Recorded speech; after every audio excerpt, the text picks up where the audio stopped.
ए और बी स्वतंत्र घटनाएं दी गई हैं, जहां पी ए बराबर 0.3, पी बी बराबर 0.6, तो पी ए और बी, पी ए और बी नहीं, पी ए या बी, पी ए और बी में कोई भी नहीं का मान ज्ञात कीजिए।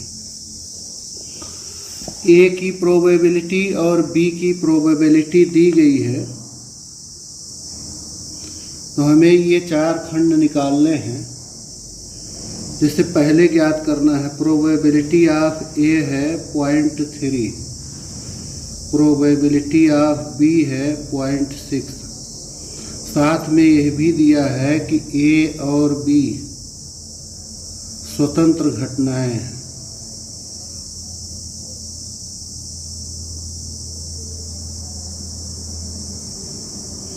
तो फर्स्ट पार्ट है इसका पी ए और बी, और के लिए हम लोग इंटरसेक्शन लिखते हैं। चूंकि ए और बी स्वतंत्र घटनाएं हैं, इसलिए ए इंटरसेक्शन बी की प्रायिकता ए और बी की प्रायिकताओं के गुणनफल के बराबर होगा।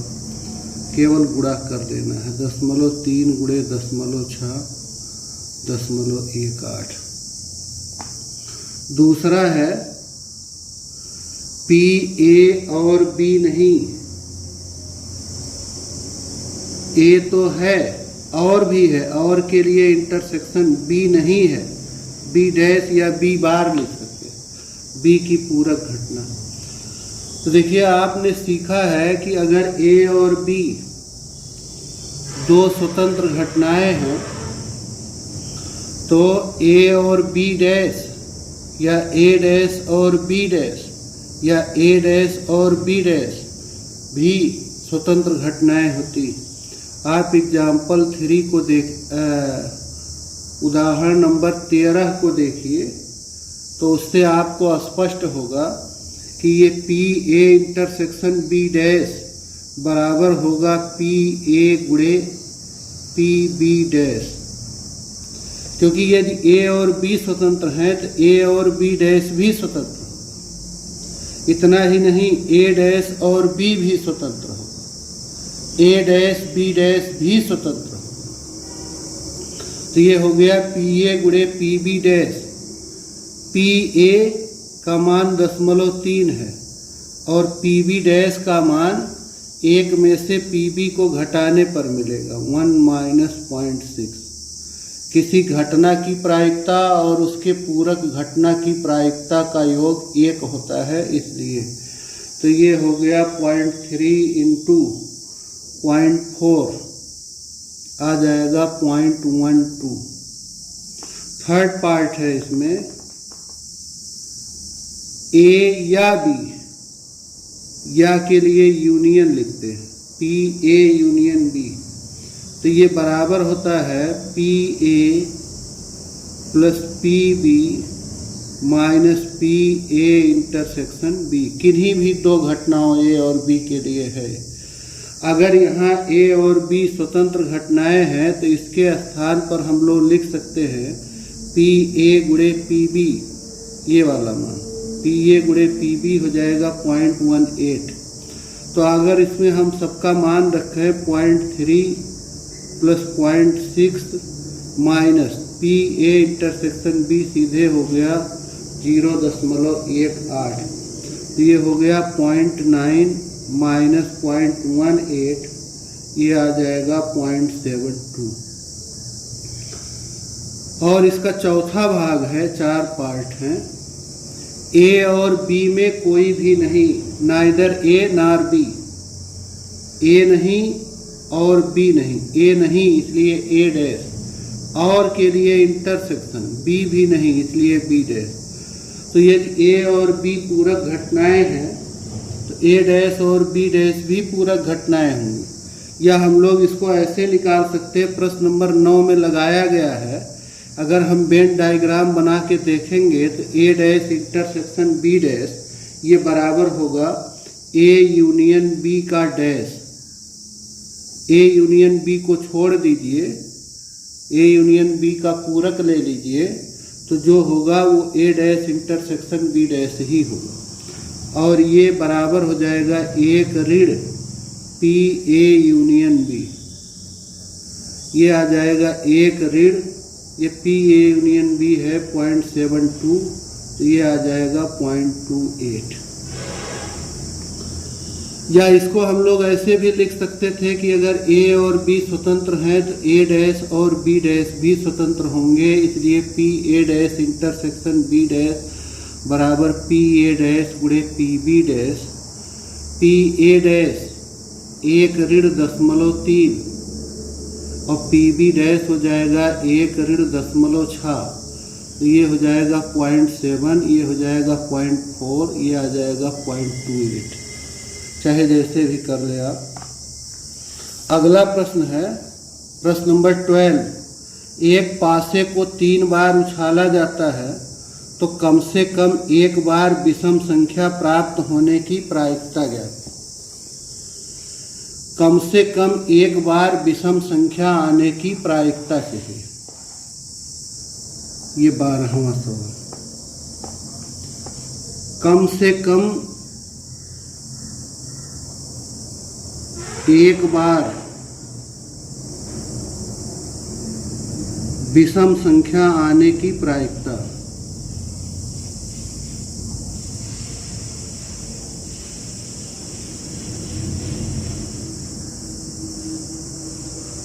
देखिए, एक भी बार विषम संख्या न आने की प्रायिकता और कम से कम एक बार विषम संख्या आने की प्रायिकता, ये दोनों एक दूसरे के पूरक होंगे। दोनों प्रायिकताओं का योग एक होगा।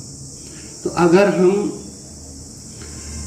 इसको इस तरह से निकालें कि एक भी बार विषम संख्या न आने की प्रायिकता निकाल लें और एक में से उसे घटा दें, तो शेष जितनी भी होगी घटना उसमें कम से कम एक बार तो विषम जरूर आएगा।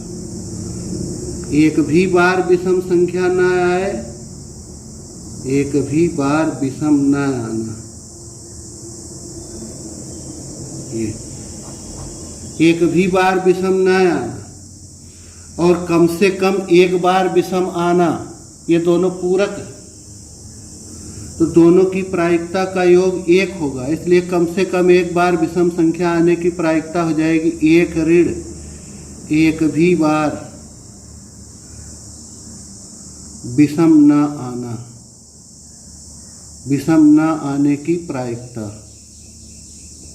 या इसको ऐसे कह सकते, एक ऋण एक भी बार विषम संख्या न आने की प्रायिकता का मतलब हो गया कि सम संख्या आने की प्रायिकता,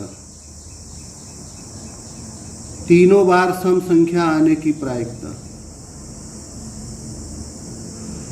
पहली बार भी सम संख्या आने की प्रायिकता, दूसरी बार भी सम संख्या आने की प्रायिकता और तीसरी बार भी सम संख्या आने की प्रायिकता। तो देखिए, जब पासा उछाला जाता है तो सम संख्या आने की प्रायिकता होती है 3/6, 1/2। तो पहली बार भी सम संख्या आए, दूसरी बार भी सम संख्या आए, तीसरी बार भी सम संख्या है। ये हो गया 1 ऋण 1/8 बराबर 7/8।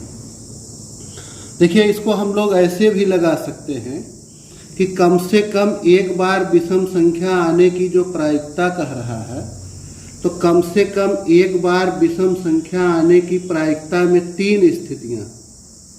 कम से कम एक बार विषम संख्या आने की प्रायिकता, इसमें 3 स्थितियां। हो सकता है कि एक बार विषम संख्या आ जाए, एक बार विषम संख्या आने की प्रायिकता, या हो सकता है कि 2 बार विषम संख्या आ जाए, 3 बार उछाला गया, या हो सकता है कि तीनों बार विषम संख्या आ जाए। अब ये जो तीनों घटनाएं हैं ये अपवर्जी होंगी। यदि 3 बार उछाला गया तो एक बार विषम संख्या आने की घटना अगर हो गई तो फिर 2 बार विषम संख्या आने की घटना नहीं हो, या तीनों बार विषम संख्या आने की घटना नहीं हो। या अगर तीनों बार उछाला गया, कहा गया कि इनमें से 2 बार आया है विषम संख्या, तो अब एक बार विषम संख्या आने की प्रायिकता नहीं होगी या तीनों बार नहीं होगी। तो एक बार विषम संख्या का आना एक घटना हो जाए, 2 बार विषम संख्या का आना दूसरी घटना हो जाए, तीनों बार विषम संख्या का आना तीसरी घटना हो जाए, तो ये तीनों घटनाएं अपवर्जी होंगी। और अपवर्जी के लिए हम प्रायिकता ज्ञात करते समय जोड़ते हैं। तो एक बार विषम संख्या आने की प्रायिकता धन, 2 बार विषम संख्या आने की प्रायिकता, विषम संख्या आने की प्रायिकता धन, तीनों बार विषम संख्या आने की प्रायिकता, तीनों बार विषम संख्या आने। अब देखिए, जब हम कहते हैं एक बार विषम संख्या आने की प्रायिकता, तो ये 3 चांस हैं इसमें। तो हो सकता है जैसे ये चांस, ये चांस, ये चांस, तो हो सकता है कि फर्स्ट बार विषम आ जाए तो ये दोनों सम सम हो जाएंगे, या हो सकता है पहली बार सम हो, दूसरी बार विषम हो, फिर सम हो, या पहली बार सम हो, दूसरी बार सम हो, तीसरी बार विषम। तो ये 3 स्थितियां होंगी एक बार के विषम आने में। तो अगर हम इस स्थिति को निकालें कि ऐसा करके एक बार विषम आया है, तो विषम आना, सम आना, सम आना, ये क्या होंगी? ये स्वतंत्र घटनाएं हैं, ये तीनों होनी ही होनी हैं और एक का दूसरे पर कोई प्रभाव नहीं पड़ रहा है। तो इसलिए विषम संख्या आने की इन प्रायिकताओं को ज्ञात करते समय विषम आने की प्रायिकता होती है 1/2, सम आने की 1/2, फिर सम आने की 1/2, या फिर इस स्थिति में हो सकता है 1/2, 1/2, 1/2, या फिर ये हो सकता है। ये इतना तो हो गया एक बार विषम का आना। इसी तरह 2 बार विषम के आने में क्या होगा? प्लस पहली बार विषम, दूसरी बार विषम, तीसरी बार सम, या दूसरी तीसरी बार, ऐसे करके होगा। यहाँ सम आने की प्रायिकता और विषम आने की प्रायिकता सेम है, तो ये 3 स्थितियां होंगी जिसमें 2 बार विषम होगा और एक ये तीनों बार सम विषम आने का लिखें तो 1/2 गुणे 1/2 गुणे 1, तो ये हो जाएगा 3/8, नहीं 1/8 धन 1/8 धन 1/8, 3/8, ये भी होगा 3/8 और ये होगा 1/8, तो हो जाएगा 7/8। ऐसे ज्ञात कर लीजिए चाहे ऐसे ज्ञात कर लीजिए। प्रश्न नंबर 13 है, 2 गेंद एक बॉक्स से प्रतिस्थापन सहित निकाली जाती। हिंदी वाली किताब में गलत है, अंग्रेजी वाले में लिखा है विथ रिप्लेसमेंट, प्रतिस्थापन सहित। ध्यान दीजिएगा, एक प्रश्न ये जैसे तीसरा था, इसमें था कि बिना प्रतिस्थापन किए निकाला जाता है। एक बार निकाला गया तो उसे रखा नहीं जाता बॉक्स में, लेकिन इसमें रख दिया जाता है दूसरी निकालने के पहले, या तीसरी निकालनी हो तो फिर उसे रख दिया जाता है। तो ये प्रतिस्थापन सहित है। बॉक्स में 10 काली और 8 लाल गेंदें हैं, तो प्रायिकता ज्ञात कीजिए। दोनों गेंदें लाल हो, प्रथम काली एवं दूसरी लाल हो, एक काली तथा दूसरी लाल हो। ये प्रतिस्थापन सहित है। तो जैसे इसमें हमें अगर ये ज्ञात करना है फर्स्ट पार्ट कि प्रथम काली एवं नहीं दोनों गेंदें लाल होने की प्रायिकता, दोनों गेंदों के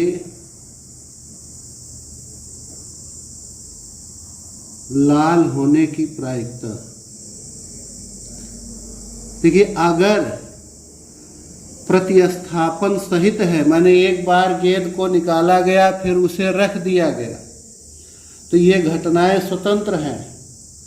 माने कि दूसरी बार के गेंद निकालने का पहली बार के गेंद निकालने पर, या पहली बार के गेंद निकालने का दूसरी बार के गेंद निकालने की प्रायिकता पर कोई प्रभाव नहीं पड़ेगा। फिर उसे रख दिया गया तो सेम हो गया, कोई असर ही नहीं पड़ेगा।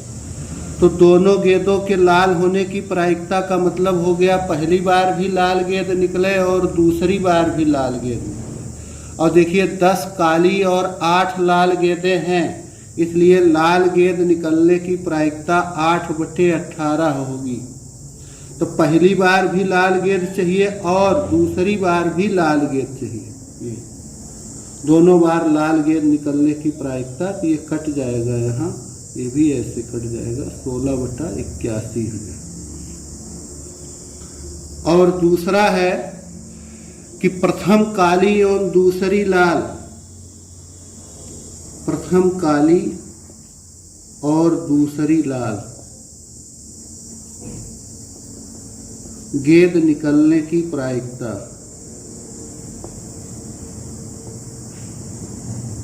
अब देखिए, इसमें अगर लिखा होता कि बिना प्रतिस्थापन के, तो पहली बार लाल गेंद निकलते तो लिखते 8/18, और दूसरी बार, अब देखिए 8 लाल में से एक कम पड़ जाएगी, 7 हो जाएगा, और कुल 18 में से भी एक कम पड़ जाएगा, 17। तो पहली बार तो लिखते 8/18, दूसरी लाल गेंद के लिए लिखते 7/17। अगर लिखा होता बिना प्रतिस्थापन के, प्रतिस्थापन सहित है, तो पहली बार भी 8 लाल है, टोटल 18, दूसरी बार भी 8 लाल है, टोटल 18, इसलिए ऐसा लिखा गया।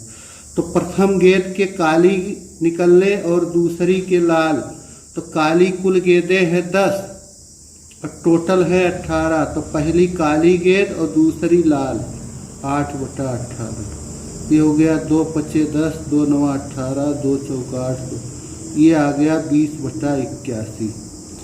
और तीसरा है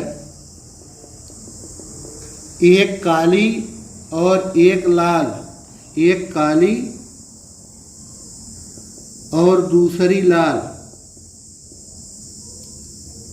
देखिए, इसमें और इसमें अंतर है।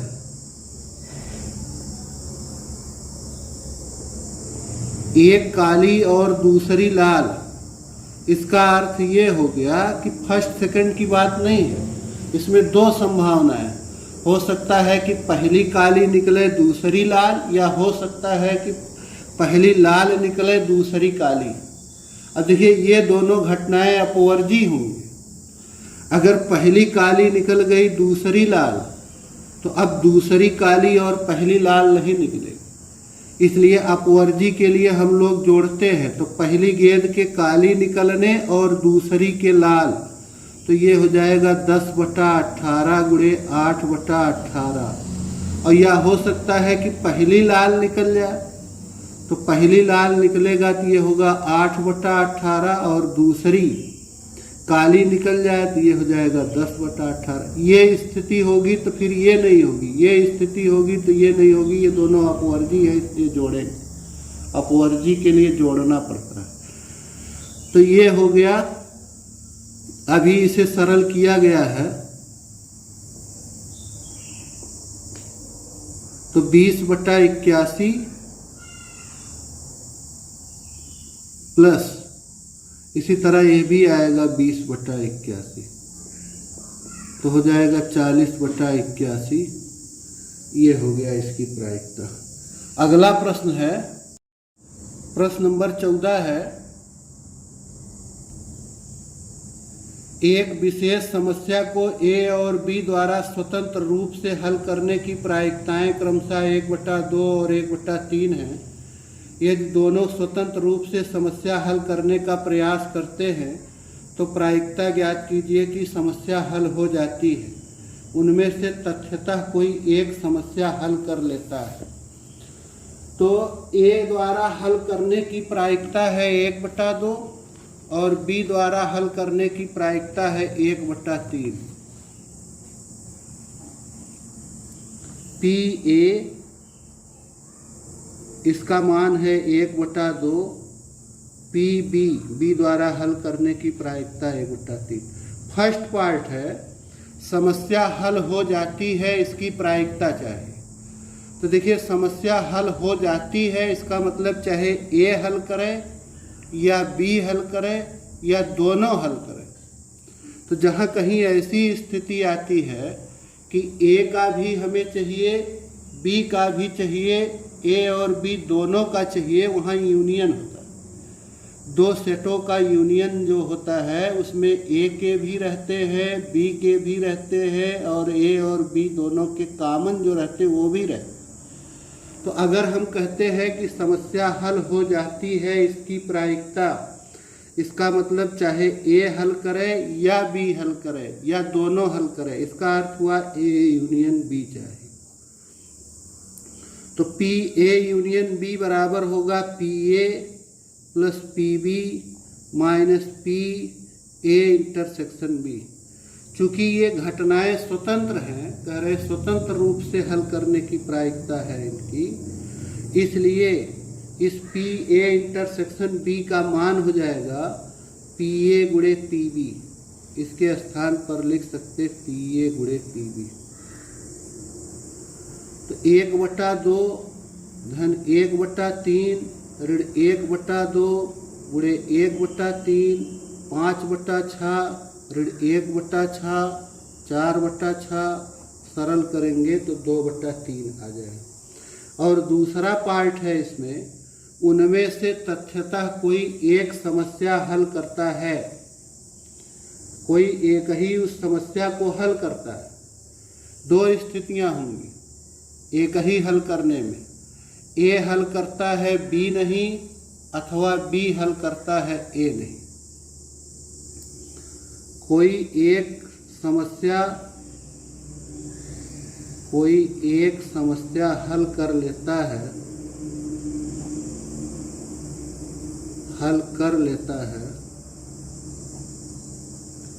की प्रायिकता, ए हल करता है बी नहीं, ये P A intersection B dash, या बी हल करता है ए नहीं और बी हल करता है। देखिए अब इनमें से कोई एक ही होगा, ए हल कर लेता है बी नहीं, तो अब ये दूसरी स्थिति नहीं होगी कि बी हल कर लेता है ए नहीं, ये दोनों अपवर्जी हो जाए। इनमें से कोई एक होगा, एक ही समस्या को हल करता है, ए हल कर ले बी नहीं काम खत्म, या बी हल कर ले ए नहीं तो काम खत्म। तो ये दोनों अपवर्जी होने के कारण इन्हें प्लस करना पड़ेगा। तो ए हल करता है बी नहीं, ये स्थिति हो जाएगी पी ए गुणे पी बी डैश। उदाहरण नंबर 13 से लिख सकते हैं, यहाँ हो जाएगा पी ए डैश गुणे पी बी। तो पी ए का मान है 1/2, पी बी का मान आएगा 1 ऋण पी बी डैश का मान आएगा 1 ऋण 1/3, पी ए डैश होगा 1 ऋण 1/2, पी बी का मान होगा 1/3। 1/2 गुणे 2/3 धन 1/2 गुणे 1/3, तो ये हो गया 2/6 और 1/6 3/6, 3/6 का अर्थ हो गया 1/2। प्रश्न नंबर 15वां है, ताश के 52 पत्तों को एक सुमिश्रित गड्डी से एक पत्ता यादृच्छिक निकाला जाता है। निम्नलिखित में से किन दशाओं में घटनाएं ई और एफ स्वतंत्र है? जब पी ई इंटरसेक्शन एफ बराबर पी ई गुणे पी एफ आ जाएगा तो सिद्ध हो जाएगा कि घटनाएं स्वतंत्र है, अन्यथा नहीं। तो इसके लिए हमें पी ई पता करना पड़ेगा, पी एफ पता करना पड़ेगा, पी ई इंटरसेक्शन एफ पता करना पड़ेगा। फर्स्ट पार्ट में ई कैसे मिलेगा और एफ कैसे मिलेगा? ई है निकाला गया पत्ता हुक्म का है और एफ है निकाला गया पत्ता इक्का है। तो इस स्थिति में फर्स्ट पार्ट में पी ई घटना ई है कि निकाला गया पत्ता हुक्म का है। हुक्म की 13 पत्तियां होती हैं, कुल 52, इसलिए निकाले गए पत्ते के हुक्म की होने की प्रायिकता 1/4। और एफ वाली घटना है कि निकाला गया पत्ता इक्का है, इक्का की 4 पत्तियां होती, इसलिए इस घटना की प्रायिकता 4/52 1/13। पी ई इंटरसेक्शन एफ, इसका अर्थ ये हो गया कि निकाला गया पत्ता हुक्म का भी हो और इक्का भी। तो हुक्म का भी हो और इक्का भी हो, ऐसी केवल एक ही पत्ती होती है। तो इस घटना में कि हुक्म और इक्का होने की घटना में केवल एक अवयव होगा और टोटल होगा 52। तो ये हो गया 1/52। तो पी ई गुणे पी एफ बराबर हो गया 1/4 गुणे 1/13 1/52।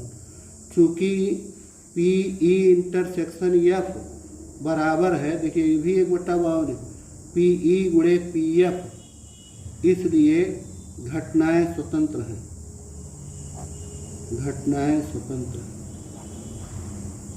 ऐसे सेकंड पार्ट है इसका। दूसरे भाग में घटना ई कैसे हो रही है। घटना ई है, निकाला गया पत्ता काले रंग की कुल 26 पत्तियां होती, इसलिए इस घटना की प्रायिकता 26/52 1/2। और फिर निकाला गया पत्ता बादशाह की 4 पत्तियां होती हैं, तो ये हो गया 1/13। और पी ई इंटरसेक्शन एफ जब निकालेंगे कि निकाली गई पत्ती काले रंग की भी हो और बादशाह भी, तो काले रंग के 2 बादशाह होंगे, 13 पत्ती चिड़ी की उसमें 1 बादशाह और 13 पत्ती हुक्म की उसमें। काले रंग की 2 पत्तियां ऐसी होंगी जो बादशाह होंगी। तो काला रंग भी हो और बादशाह भी हो, इस घटना में 2 अवयव और टोटल 52, तो ये हो गया 1/26। तो पी ई गुणे पी एफ ये हो गया 1/2 गुणे 1/13 1/26। तो फिर से पी ई इंटरसेक्शन एफ बराबर आ गया पी ई गुणे पी एफ, इसलिए ये घटनाएं भी परस्पर स्वतंत्र हैं।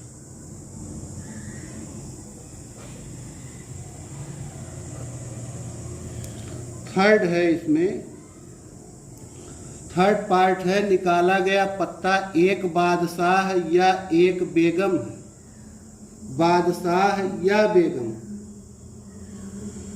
तो बादशाह हो या बेगम हो, बादशाह होगा तो बेगम नहीं, बेगम होगा तो बादशाह नहीं, तो ये घटनाएं जो होंगी ये अपवर्जी होंगी। तो आपकी प्रोबेबिलिटी ऑफ ई हो जाएगा बादशाह का होना, तो हो जाएगा 4/52, बेगम का होना ये हो जाएगा 4/52। अब या तो ये घटना होगी या तो ये होगा तो यह घटना नहीं, यह होगा तो यह घटना नहीं, इसलिए अपवर्जी है, अपवर्जी के लिए जोड़ते हैं। तो ये हो गया 8/52, या इसे काट दें, 4 दूना 8, ये 2/13। और इसी तरह से पी एफ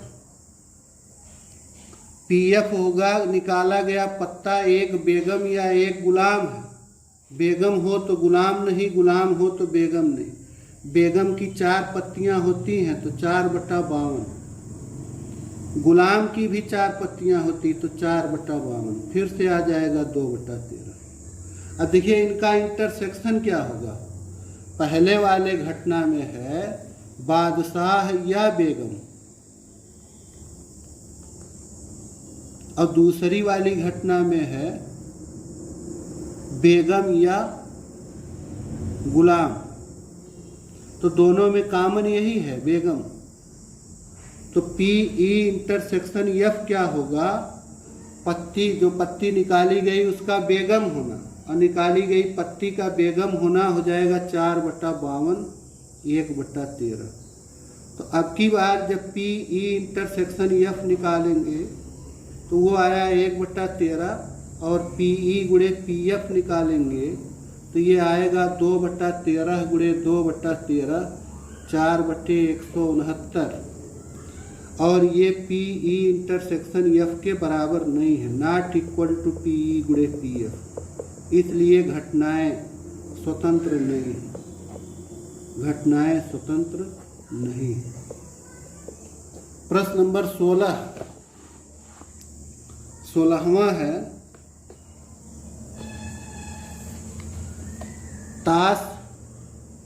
एक छात्रावास में 60% विद्यार्थी हिंदी का, 40% अंग्रेजी का और 20% दोनों अखबार पढ़ते हैं। एक छात्रा को यादृच्छा चुना जाता है, प्रायिकता ज्ञात कीजिए। वह ना तो हिंदी और ना ही अंग्रेजी का अखबार पढ़ती। यदि वह हिंदी का अखबार पढ़ती है तो उसके अंग्रेजी का अखबार भी पढ़ने होने की प्रायिकता, यदि वह अंग्रेजी का, तो देखिए 60% विद्यार्थी हिंदी पढ़ते हैं, प्रतिशत के हिसाब से भी हम लोग प्रायिकता ज्ञात करते हैं। 60% का अर्थ हो गया 60/100, 100 हो जाएगा पूरे प्रतिदर्श समष्टि में अंकों की संख्या, तो घटना में 60, इसलिए इसे प्रायिकता रूप में लिखते हैं। तो अगर हम लोग हिंदी का अखबार पढ़ने की घटना को यच से लिखें और अंग्रेजी का अखबार पढ़ने की घटना को ई से लिखें, तो हिंदी के पढ़ने की प्रायिकता हो गई 60%, 60/100, 0.6। इसी तरह अंग्रेजी का अखबार पढ़ने की प्रायिकता 40%, 40/100 माने 0.4, और दोनों इंटरसेक्शन हो गया, ई और एच का इंटरसेक्शन, वो 20% है माने 0.2। तो फर्स्ट पार्ट इसमें ज्ञात करना है कि वह ना तो हिंदी और ना ही अंग्रेजी का अखबार पढ़ती है। हिंदी नहीं माने एच डैश हो, और इंटरसेक्शन अंग्रेजी भी नहीं पढ़ती है। तो इसे अभी यहाँ हमने लिखा था एक प्रश्न में, या प्रश्न नंबर 9 में, इस तरह से आप वेन डायग्राम बना के देखेंगे तो ये किसके बराबर होगा, एच यूनियन ई का डैश, या इसे लिख सकते 1 - पी एच यूनियन ई। एच यूनियन ई की प्रायिकता, एच यूनियन ई डैश की प्रायिकता, ये मिल करके हो जाएगा 1 के बराबर। उस आधार पर ये लिखा जाता है किसी घटना की प्रायिकता और उसके पूरक घटना की प्रायिकता का योग 1 होता है। तो ये लिखा जाएगा 1 ऋण P H plus P E minus P H intersection E. 1 ऋण 1 का मान पी एच का 0.6, 0.4 ऋण 0.2, तो ये आ गया 1 ऋण, ये हो जाएगा 1 ऋण 0.2, 1 ऋण 0.8, तो ये फिर से आ जाएगा 0.2। इसका बी पार्ट है, यदि वह हिंदी का अखबार पढ़ती है तो उसके अंग्रेजी का अखबार पढ़ने वाली होने की प्रायिकता ज्ञात। अंग्रेजी का अखबार पढ़ने की प्रायिकता चाहिए जबकि वह हिंदी का भी अखबार पढ़ती है, यानी अंग्रेजी का अखबार पढ़ने की प्रायिकता जबकि हिंदी का पढ़ने की घटना हो चुकी है। ये यदि वह हिंदी का अखबार पढ़ती है, ये घटना हो चुकी, तब अंग्रेजी के अखबार पढ़ने की प्रायिकता, ये प्रतिबंधी है, सूत्र द्वारा इसे इस तरह हम लोग लिख सकते बटा पी एच। 0.2 है इसका मान और बटे एच वाले की वैल्यू है 0.6, तो ये आ जाएगा 1/3। यदि वह हिंदी का अखबार पढ़ती है तो उसके अंग्रेजी का अखबार भी पढ़ने होने की प्रायिकता ये होगी। और इसी तरह से सी वाले में है, यदि वह अंग्रेजी का अखबार पढ़ती है तो उसके हिंदी का अखबार पढ़ने की प्रायिकता, हिंदी वाला चाहिए जबकि अंग्रेजी का भी पढ़ती है, पी एच इंटरसेक्शन ई अपान पी ई, तो ये हो गया 0.2/0.4, 1/2। अगला प्रश्न, तो प्रश्न नंबर 17 है, यदि पासों का एक जोड़ा उछाला जाता है तो प्रत्येक पासे पर सम अभाज्य संख्या प्राप्त करने की प्रायिकता। तो देखिए पासों का एक जोड़ा जब फेंका जाएगा तो कुल 36 संभावनाएं होंगी। अगर हम लोग प्रतिदर्श समष्टि तैयार करेंगे जो कि 1 1 1 2 1 3 ऐसे 1 4 1 5 1 6 ऐसे, पहले पर 2 दूसरे पे 1, पहले 2 दूसरे 2 पहले 2 दूसरे, ऐसे करके कुल इसमें 36 संभावनाएं आएंगी। और दोनों पासों पर सम अभाज्य संख्या, जो घटना हो रही कि दोनों पर सम संख्या हो साथ ही साथ अभाज्य, तो इसके भीतर केवल एक ही होगा, ये पहले पर भी 2 और दूसरे पर भी 1 संभावना खाली होगी। यही एक ऐसी संभावना है कि जोड़ा उछालने पर दोनों पासों पर सम संख्या और अभाज्य संख्या, सम भी रहे अभाज्य भी रहे। केवल सम कहा होता तो 2 भी आ सकता था, 4 भी और 6 भी सम हो, तो इसलिए इस घटना की प्रायिकता हो जाएगी इसके भीतर 1 और टोटल है 36, तो 1/36। और प्रश्न नंबर 18 है, 2 घटनाओं ए और बी को परस्पर स्वतंत्र कहते हैं यदि ए और बी परस्पर अपवर्जी हैं, तो देखिए ए और बी को स्वतंत्र कहते हैं यदि ए इंटरसेक्शन बी ये बराबर हो जाए पी ए गुणे पी बी, या P A dash intersection B ये बराबर हो जाए पी ए डैश गुणे पी बी, या P A intersection B dash बराबर पी ए गुणे पी बी डैश, या P A dash intersection B dash ये बराबर होगा पी ए डैश गुणे पी बी डैश। ये अगर घटनाएं ए और बी स्वतंत्र हैं तो ए डैश और बी भी स्वतंत्र होंगी, ए और बी डैश भी स्वतंत्र होंगी, ए डैश बी डैश भी स्वतंत्र होंगी। तो इस वाली स्थिति को अगर देखें हम तो ये पी ए डैश बराबर होता है 1 माइनस पी ए और पी बी डैश होगा 1 माइनस पी बी। तो यही वाला बी वाला विकल्प है जिसमें ये लिखा है कि पी ए डैश बी बराबर 1 माइनस पी ए गुणे 1 माइनस पी।